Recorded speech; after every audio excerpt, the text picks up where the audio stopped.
ஒரு கல்லூரியில் ஒன்றாக படித்த மாணவர்கள் 20 ஆண்டுகள் கழித்து ஓரிடத்தில் ஒன்று கூடினார்கள்.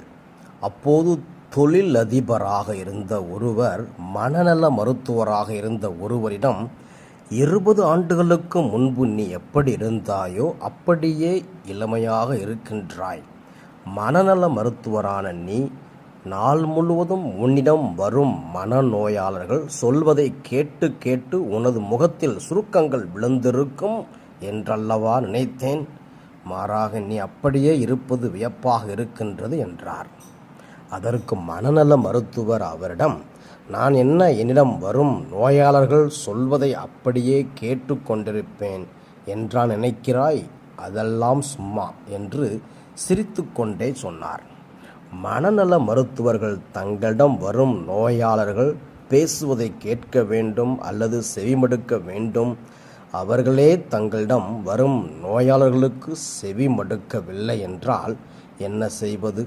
இன்றைய இறைவார்த்தை கடவுளுக்கு நாம் செவிமடுத்து வாழ வேண்டும் என்ற சிந்தனையை தருகின்றது. அது குறித்து சிந்திப்போம். இணைச்சட்ட நூலிலிருந்து எடுக்கப்பட்ட இன்றைய முதல் வாசகம் மோசே இஸ்ரேல் மக்களிடம் அறிவுரை கூறுவதாக இருக்கின்றது.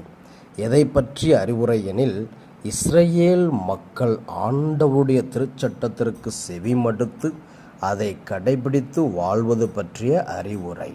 இஸ்ரேல் மக்கள் ஆண்டவருடைய கட்டளைகளையும் அவரது ஒழுங்குமுறைகளையும் கடைபிடித்து வாழும்போது அவர்கள் மற்ற மக்கள் இனத்தவரை விட தூய மக்களினமாகவும் கடவுளின் ஆசியை பெற்ற மக்களினமாகவும் இருப்பார்கள் என்கிறார் மோசே. இஸ்ரேல் மக்கள் ஆண்டவருக்கு செவிமடுத்து அவரது திருச்சட்டத்தின்படி நடக்கவில்லை. ஆதலால் அவர்கள் அழிவுக்கு மேல் அழிவினை சந்தித்தார்கள். நற்செய்தியில் இயேசு திருச்சட்டத்தை அழிக்க அல்ல, மாறாக அதை நிறைவேற்ற வந்தேன் என்று சொல்லிவிட்டு திருச்சட்டத்தை கடைபிடித்து கற்பிப்போர் விண்ணரசில் பெரியவர் என்கிறார். கடவுளின் கட்டளைகளை கடைபிடித்து கற்பிப்பதில் இயேசுதான் நமக்கு முன்னோடி, எடுத்துக்காட்டு எல்லாம். அதனால் நாம் அவருடைய வழியில் நடந்து விண்ணரசில் பெரியவர்கள் ஆவோம். சிந்தனைக்கு, நமக்கு கிடைக்கும் ஆசிக்கும் தண்டனைக்கும் நாமே காரணம். கடவுளின் கட்டளைகளை கடைபிடிப்போரிடம் கடவுளின் அன்பு குடிகொள்கிறது. கடவுளுக்கு நாம் செவிமடுப்பது எவ்வளவு முக்கியமோ அவ்வளவு முக்கியம் வறியோரின் குரலுக்கு செவி மடுப்பது. திருப்பாடல் 95:7.